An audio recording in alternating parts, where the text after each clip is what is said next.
Hoy, vamos a sumergirnos en una de las historias más inspiradoras del Antiguo Testamento, la trayectoria del profeta Eliseo. Un hombre cuya vida estuvo marcada por milagros extraordinarios, una fe inquebrantable y un profundo compromiso con Dios. Desde su dramático llamado hasta las señales y maravillas que transformaron la vida de tantas personas, Eliseo nos enseña valiosas lecciones sobre liderazgo, obediencia y la importancia de confiar en el poder divino. Prepárate para conocer a fondo los momentos más destacados de la vida de este gran profeta y descubrir cómo su mensaje aún puede impactar nuestras vidas hoy. Vamos juntos en este viaje de fe.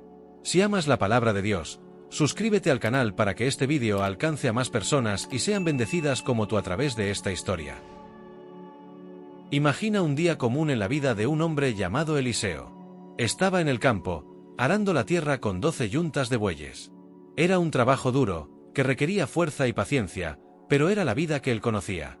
Eliseo vivía tranquilo, cumpliendo con sus responsabilidades, sin imaginar que algo mucho mayor estaba a punto de suceder. No provenía de una familia de profetas ni de reyes, era un hombre sencillo, dedicado a su trabajo y a su familia. Pero Dios tenía otros planes para Eliseo. En medio del campo, mientras el sol brillaba intensamente en el cielo, una figura se acercó. Era Elías, el gran profeta de Dios, un hombre conocido por realizar poderosos milagros y por su comunión directa con el Señor. Elías se acercó a Eliseo en silencio, sin hacer ruido, e hizo algo que cambiaría el rumbo de la vida de aquel simple agricultor para siempre. Después de seguir a Elías fielmente durante mucho tiempo, Eliseo sabía que un momento grandioso estaba por suceder. Sentía que algo estaba cambiando en el aire, como si una despedida se acercara. Elías, el gran profeta a quien había servido con tanta dedicación, ya daba señales de que su tiempo en la tierra estaba llegando a su fin. Pero Eliseo no quería dejarlo partir sin recibir lo que había estado buscando, el poder y la unción para continuar el trabajo de su maestro. El camino de ambos estuvo marcado por misterios y desafíos. Eliseo acompañaba a Elías de cerca, sin querer separarse ni por un momento. Atravesaron varias ciudades, Gilgal, Betel, Jericó, y en todas ellas, los discípulos de los profetas advertían a Eliseo que Elías sería llevado. «Sabes que el Señor va a llevarse hoy a tu maestro, ¿verdad?», le decían. Y Eliseo, decidido, respondía: «Lo sé, pero no hablen de eso». Cuando llegaron a las orillas del río Jordán, algo extraordinario sucedió. Elías tomó su manto y lo enrolló. Con un simple gesto, tocó las aguas con el manto, y el río se dividió en dos partes. Ambos cruzaron el río en seco, como si Dios estuviera abriendo el camino de manera simbólica, mostrando que ese momento marcaría un cambio en la historia. Después de cruzar, Elías se volvió hacia Eliseo y le hizo una pregunta que llevaba un profundo significado: «¿Qué quieres que haga por ti antes de que sea apartado de ti?». Era una oportunidad única, y Eliseo no dudó. Pidió algo grandioso: «Que reciba una doble porción de tu espíritu». Elías sabía que la petición de Eliseo no era común. Recibir una doble porción significaba heredar la misma autoridad espiritual, el mismo poder, e incluso más, para realizar las obras de Dios. Elías dijo: «Has pedido algo difícil, pero si me ves cuando sea apartado de ti, te será concedido. De lo contrario, no». Mientras caminaban y conversaban, algo increíble sucedió. Del cielo apareció un carro de fuego con caballos ardientes, separando a los dos. Elías fue llevado al cielo en un torbellino, una visión extraordinaria de poder y gloria. Eliseo lo vio todo. En medio de la emoción, gritó: Padre mío, los carros de Israel y sus jinetes». Y luego, Elías desapareció. Eliseo se quedó allí, solo, en silencio, sintiendo el viento soplar. Todo lo que quedaba de su maestro era el manto que había caído al suelo. Sabía que ese era el momento decisivo. Tomando el manto de Elías, Eliseo regresó al río Jordán. Con la misma autoridad que había presenciado antes, enrolló el manto y tocó las aguas, preguntando: «¿Dónde está ahora el Señor, el Dios de Elías?». Al tocar el río, las aguas se dividieron nuevamente, exactamente como lo había hecho Elías. Ese fue el momento en que Eliseo se dio cuenta de que el espíritu de Elías ahora estaba sobre él. Ese acto simbólico de dividir el río Jordán fue más que un milagro, fue la confirmación de que Eliseo había asumido el papel de profeta de Israel. Había recibido la doble porción que había pedido, y estaba listo para continuar la obra de Dios con el mismo poder y determinación. Los otros profetas, que observaban desde lejos, entendieron lo que había sucedido. Al ver a Eliseo cruzar el Jordán, reconocieron: el espíritu de Elías reposa sobre Eliseo. Ya no había duda. Eliseo no era solo el aprendiz, ahora, era el profeta elegido por Dios para guiar al pueblo de Israel. Este inicio de la trayectoria de Eliseo como profeta no fue solo un momento de transición de poder. Fue una señal clara de que Dios estaba en control, usando a los escogidos para realizar grandes obras, independientemente de las circunstancias. Eliseo, con humildad y fe, tomó el manto de su maestro y comenzó su propio camino, realizando milagros que transformarían vidas y cambiarían la historia de Israel. El traspaso del manto de Elías a Eliseo simboliza algo profundo. El poder de Dios se transfiere de generación en generación, y el llamado de Dios siempre encuentra a aquellos que están dispuestos a responder con fe y valentía. Eliseo respondió al llamado, y ahora su misión como profeta de Israel apenas comenzaba. La ciudad de Jericó, conocida por su historia y ubicación estratégica, enfrentaba un grave problema que amenazaba la vida de sus habitantes. La tierra alrededor era buena, fértil, pero las aguas eran amargas y estériles. Las fuentes, que debían dar vida a la ciudad y sus cultivos, estaban contaminadas, haciendo el agua inadecuada para beber o regar. Sin agua buena, nada crecía, nada prosperaba, y la vida en el lugar se estaba volviendo insostenible. El pueblo de Jericó sabía que Eliseo, el profeta de Dios, estaba cerca y acudieron a él en busca de ayuda. Creían que, si alguien podía cambiar esa situación, era el hombre que ahora llevaba el manto de Elías, el gran profeta que ya había realizado tantos milagros. Eliseo escuchó atentamente la queja del pueblo, que clamaba por una solución. Dijeron: ¿cómo puede ser? La ubicación de la ciudad es buena, como mi señor puede ver, pero el agua es mala y la tierra improductiva. Eliseo, calmado y lleno de fe, no dudó. Sabía que el poder de Dios podía transformar cualquier situación, por difícil que fuera. Entonces, hizo una solicitud simple, pero inusual, pidió que le trajeran un plato nuevo con sal. A ojos humanos, eso parecía una solución improbable. ¿Cómo algo tan común y cotidiano como la sal podría purificar una fuente de agua contaminada? Pero Eliseo sabía que el verdadero poder no estaba en la sal en sí, sino en la fe y en la acción de Dios a través de ese gesto. Con el plato de sal en mano, Eliseo fue hasta la fuente de agua, el punto exacto de donde se originaba el problema. Vertió la sal en el agua y, con autoridad profética, proclamó: «Así dice el Señor, he purificado estas aguas. No causarán más muerte ni harán estéril la tierra». Esas palabras eran más poderosas que cualquier intervención humana, pues venían directamente de Dios. Y entonces, el milagro ocurrió. Inmediatamente, las aguas amargas se volvieron saludables. El agua, que antes traía enfermedad y muerte, ahora brotaba limpia y pura, trayendo vida a la ciudad de Jericó. La tierra, antes árida y seca, comenzó a florecer de nuevo, las cosechas prosperaron y el pueblo fue restaurado. La ciudad que antes estaba en riesgo ahora estaba salvada por la mano poderosa de Dios, a través de su profeta. Ese milagro no solo trataba de la purificación del agua, sino que era un símbolo de algo mayor. Fue una demostración de cómo Dios puede transformar situaciones imposibles. Donde había amargura e infertilidad, Él trajo sanidad y abundancia. La ciudad de Jericó, que una vez parecía condenada por la maldición de sus aguas malas, ahora florecía nuevamente, como un testimonio vivo del poder de Dios. Eliseo, con ese simple gesto, mostró al pueblo que, cuando Dios está involucrado, incluso los problemas más simples como una fuente de agua contaminada pueden convertirse en oportunidades para milagros. Y este evento, aunque fue uno de los primeros de su ministerio, dejó claro que Eliseo era, de hecho, el profeta elegido por Dios para traer sanidad y restauración a su pueblo. La historia del milagro de la purificación del agua de Jericó sigue resonando hasta hoy, recordándonos que, así como las aguas fueron sanadas y transformadas, Dios puede sanar y transformar cualquier área de nuestras vidas. Nada es demasiado estéril, demasiado amargo o demasiado perdido para el poder de Dios. Con fe, todo puede ser renovado. Una viuda había perdido a su esposo, quien había sido siervo de Dios. En esa época, ser viuda ya era una condición difícil, pues las mujeres dependían en gran medida de los hombres para mantener a sus familias. Pero la situación de esa viuda era aún más dramática. Su difunto esposo tenía deudas, y ahora los acreedores estaban llamando a su puerta, amenazando con llevarse a sus 2 hijos como esclavos para saldar lo que él debía. Desesperada y sin tener a dónde recurrir, la viuda fue al profeta Eliseo. Sabía que él era un hombre de Dios y que, si alguien podía ayudarla, sería él. Al encontrar a Eliseo, ella derramó su corazón, contándole sobre sus deudas y el trágico destino que esperaba a sus hijos. En ese momento, todo parecía perdido, y lo único que ella tenía era su fe. Eliseo, al escuchar la angustia de aquella madre, no la ignoró. Sabía que Dios es el Dios de lo imposible y que, incluso en la más extrema escasez, Él puede actuar de maneras sorprendentes. Entonces, Eliseo le hizo una pregunta aparentemente simple: ¿qué tienes en casa? La mujer respondió con tristeza, tu sierva no tiene nada más que una pequeña jarra de aceite. Para esa viuda, esa pequeña cantidad de aceite era casi insignificante. ¿Cómo algo tan pequeño podría resolver un problema tan grande?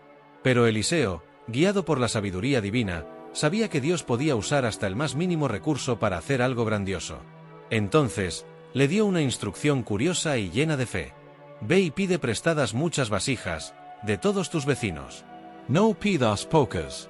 Luego, vuelve a casa, cierra la puerta y comienza a llenar las vasijas con el aceite que tienes. La petición de Eliseo parecía extraña. ¿Cómo sería suficiente ese poquito de aceite para llenar muchas vasijas? Sin embargo, la viuda obedeció sin cuestionar. Sabía que el profeta hablaba en nombre de Dios, y su única esperanza era seguir sus instrucciones. Ella y sus hijos fueron de puerta en puerta, pidiendo prestadas todas las vasijas que pudieron encontrar. Cuando ya no había más recipientes disponibles, entraron en casa, cerraron la puerta y comenzaron a seguir las palabras de Eliseo. La viuda tomó la pequeña jarra de aceite y comenzó a derramar. Fue entonces cuando ocurrió el milagro. El aceite, que parecía insuficiente para llenar una sola vasija, comenzó a fluir sin cesar. Llenaba una vasija, y el aceite seguía fluyendo.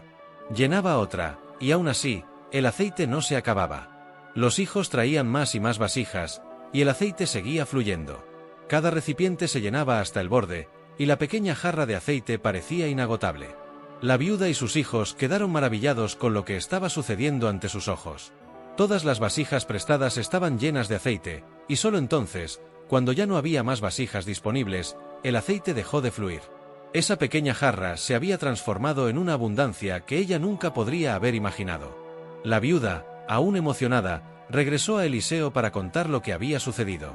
Y el profeta, siempre práctico y directo, le dijo, ahora, ve, vende el aceite y paga tus deudas. Y tú y tus hijos podrán vivir de lo que sobre. No solo sus deudas fueron pagadas, sino que también le quedó suficiente para mantener a su familia por mucho tiempo. Esta historia, que parece simple a primera vista, trae un mensaje poderoso sobre la provisión de Dios. Lo que parecía ser un recurso insignificante en manos de la viuda, se convirtió en más que suficiente cuando fue puesto en las manos de Dios. El milagro no fue solo sobre el aceite, fue sobre confianza, obediencia y la manera en que Dios puede transformar hasta los recursos más pequeños en grandes bendiciones. La historia del aumento del aceite de la viuda es un recordatorio de que, incluso en los momentos de mayor escasez, Dios es capaz de proveer de maneras que no podemos prever. La viuda no tenía nada más que un poquito de aceite, pero su fe y su obediencia la llevaron a un milagro que cambió por completo el rumbo de su vida y de su familia. Esa es la esencia de lo que Dios hace. Toma lo poco que tenemos, ya sea tiempo, talento, recursos o incluso fe, y lo multiplica, de acuerdo con su voluntad. Lo que parecía ser el final del camino para aquella mujer se convirtió en un nuevo comienzo, lleno de esperanza y provisión. En una pequeña ciudad llamada Sunem, vivía una mujer rica, pero de corazón generoso. Esta mujer, conocida como la Sunamita, era alguien que siempre procuraba hacer el bien. Ella y su esposo llevaban una vida tranquila, pero había un vacío en su hogar, no tenían hijos. A pesar de toda su riqueza y comodidad, ella sentía profundamente esa ausencia.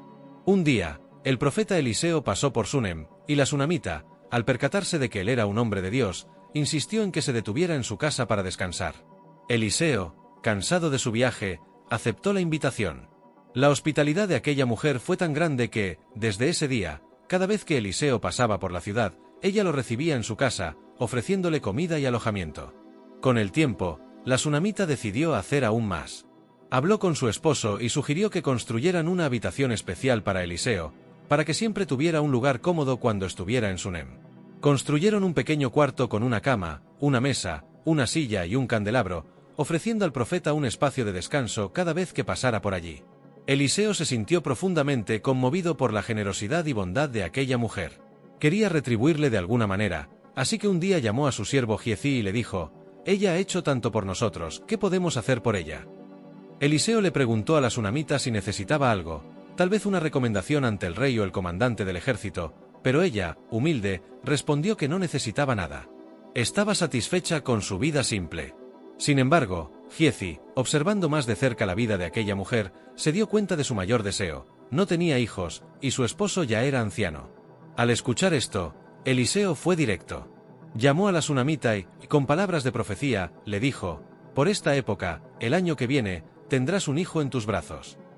La mujer, sorprendida y casi incrédula, dijo: No, mi señor, no me des falsas esperanzas. Pero Eliseo hablaba con la autoridad de Dios, y la promesa se cumplió. Al año siguiente, ella dio a luz un hijo, trayendo inmensa alegría a su hogar. El tiempo pasó, y el niño creció fuerte y saludable. Un día, mientras estaba en el campo con su padre, el niño comenzó a sentir un intenso dolor en la cabeza. Dijo: Mi cabeza, mi cabeza. Inmediatamente, el padre pidió a los siervos que llevaran al niño de vuelta con su madre. Ella lo tomó en sus brazos, pero, trágicamente, al mediodía, él murió. La alegría que un día llenó esa casa fue reemplazada por un profundo sufrimiento. Pero la sunamita, a pesar del dolor, no perdió la esperanza. Sabía a quién acudir. Con una fe inquebrantable, colocó el cuerpo del niño en el cuarto que había construido para Eliseo, cerró la puerta y partió en busca del profeta. Sin decirle a nadie lo que había sucedido, se apresuró hacia el monte Carmelo, donde estaba Eliseo. Cuando Eliseo la vio acercarse desde lejos, envió a su siervo Giezi para preguntar si todo estaba bien con ella, con su esposo y con el niño. Incluso en su dolor, la sunamita respondió: Todo está bien. Pero al llegar ante Eliseo, se postró a sus pies, llena de angustia, y dijo: Te pedí un hijo, mi señor, ¿no te dije que no me dieras falsas esperanzas? Eliseo comprendió de inmediato que algo terrible había sucedido. Envió a Giezi por delante con su bastón, diciéndole que lo colocara sobre el rostro del niño. Sin embargo, Giezi no pudo devolverle la vida al niño. Entonces, Eliseo fue a la casa de la sunamita, decidido a hacer algo más. Al llegar, Eliseo entró en el cuarto donde el niño yacía, solo con el cuerpo inerte del niño. Cerró la puerta y oró fervientemente al Señor. Luego, se acostó sobre el niño, colocando su boca sobre la boca del niño, sus ojos sobre los ojos del niño, sus manos sobre las manos del niño, y el cuerpo del niño comenzó a calentarse. Pero el milagro aún no estaba completo. Eliseo se levantó, caminó por la habitación y oró nuevamente. Luego, repitió el acto de acostarse sobre el niño. De repente, el niño estornudó 7 veces y abrió los ojos. La vida había vuelto a su cuerpo. Dios había respondido a las oraciones de Eliseo y había restaurado la vida del niño. Eliseo, con el corazón lleno de gratitud, llamó a la sunamita y le dijo: Toma a tu hijo. Con lágrimas de alegría, la madre entró en la habitación, vio a su hijo vivo nuevamente, se postró a los pies de Eliseo en agradecimiento y luego lo tomó en sus brazos. La historia de la resurrección del hijo de la sunamita no es solo un relato de un milagro impresionante, sino también una historia de fe inquebrantable. La sunamita, incluso frente a la muerte, mantuvo su esperanza en Dios y en el profeta que él había enviado.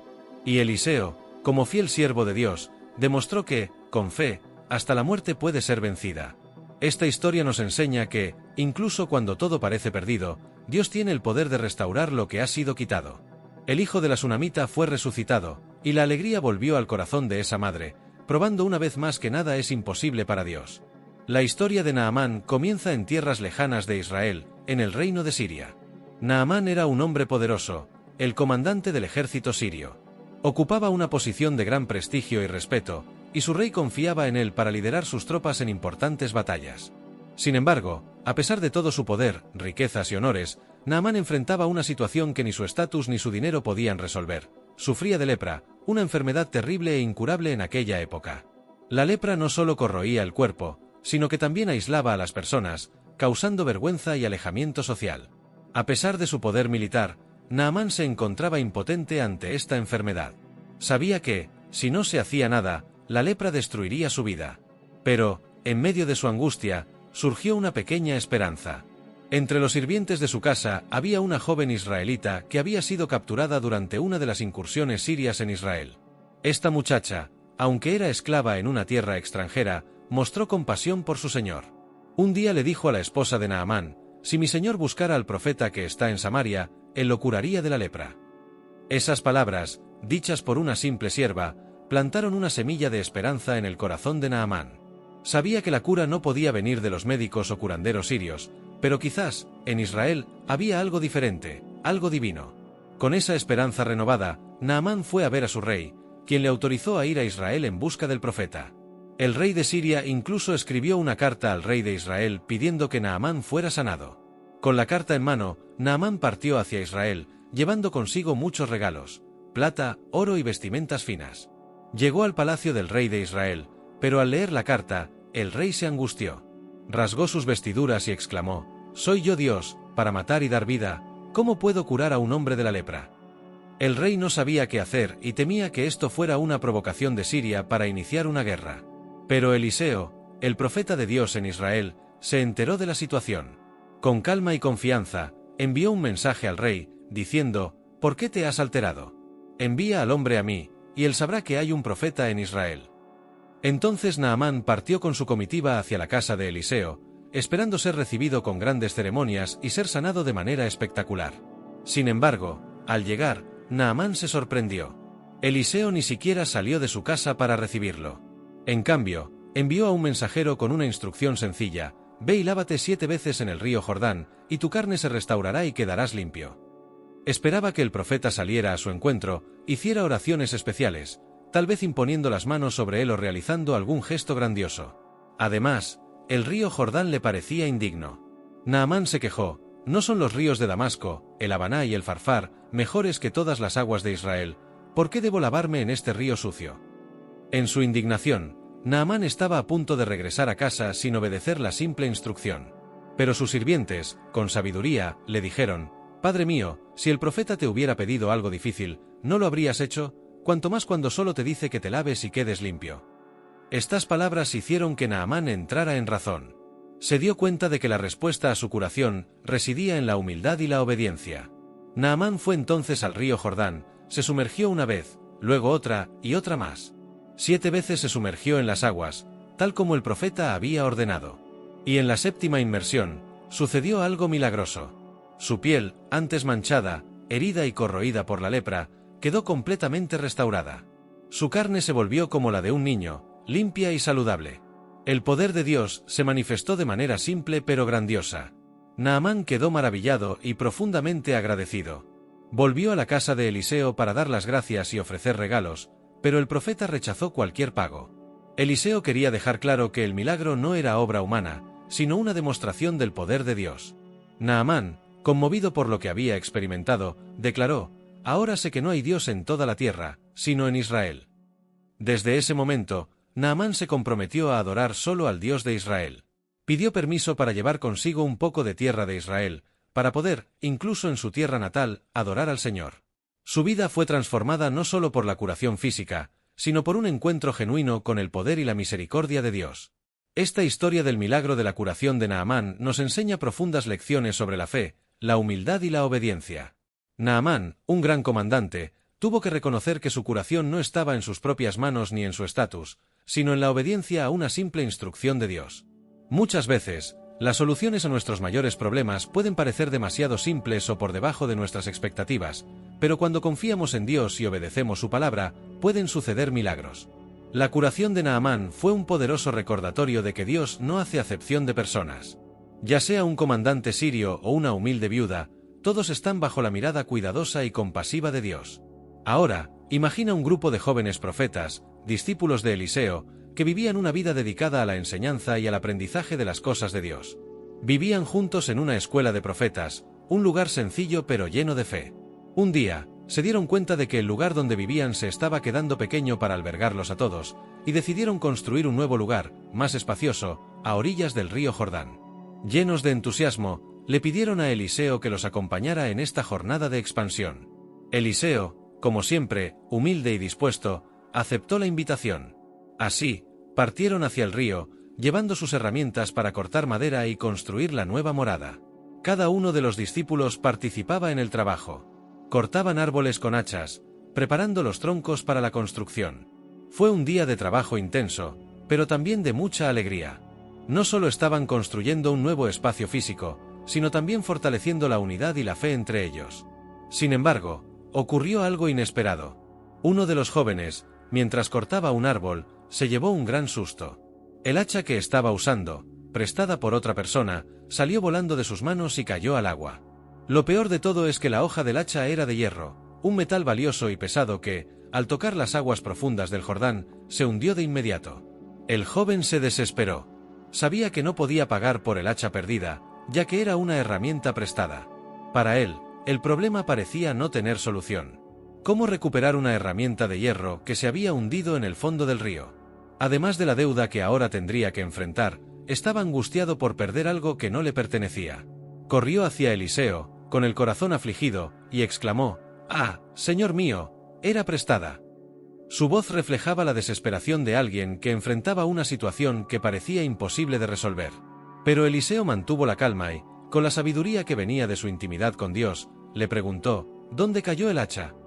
El joven señaló el lugar exacto en el río donde la herramienta se había hundido. Eliseo entonces hizo algo completamente inesperado. Tomó un pedazo de madera y, sin ninguna ceremonia grandiosa, lo arrojó al río, exactamente en el lugar indicado. Para sorpresa de todos los presentes, el hacha de hierro, que estaba en el fondo del agua, comenzó a flotar. Milagrosamente, el hacha subió a la superficie. Con voz tranquila, Eliseo le dijo al joven: «Levántala». Y sin perder tiempo, el muchacho extendió la mano y recogió el hacha, recuperando el objeto que había dado por perdido. Este milagro simple pero profundo es uno de los muchos que marcaron el ministerio de Eliseo. A diferencia de grandes actos que involucran multitudes o cambios espectaculares, el milagro del hacha flotante revela algo especial sobre el carácter de Dios y el papel de sus siervos. Dios no solo se preocupa por las grandes cuestiones de la vida, sino también por los detalles, por las pequeñas cosas que a menudo parecen insignificantes. Para aquel joven, la pérdida del hacha era un gran problema. Pero para Eliseo, que confiaba en el poder de Dios, no había problema demasiado grande ni demasiado pequeño para que Dios no pudiera resolver. El hacha, un objeto sencillo, representaba algo mayor, la intervención divina en nuestra vida cotidiana. Dios se preocupa por nuestras luchas, por nuestras preocupaciones diarias, y siempre está dispuesto a ayudarnos, incluso en las cosas que parecen triviales. La flotación del hacha en el río Jordán fue una demostración del poder de Dios, pero también una lección de fe y confianza. A veces enfrentamos situaciones que nos parecen irreversibles, como si algo valioso se hubiera hundido en las profundidades, fuera de nuestro alcance. Pero, así como Eliseo mostró, cuando confiamos en Dios, Él es capaz de hacer lo imposible. Puede hacer que resurja lo que se ha perdido, restaurar lo que parece estar roto y resolver lo que, a nuestros ojos, parece no tener solución.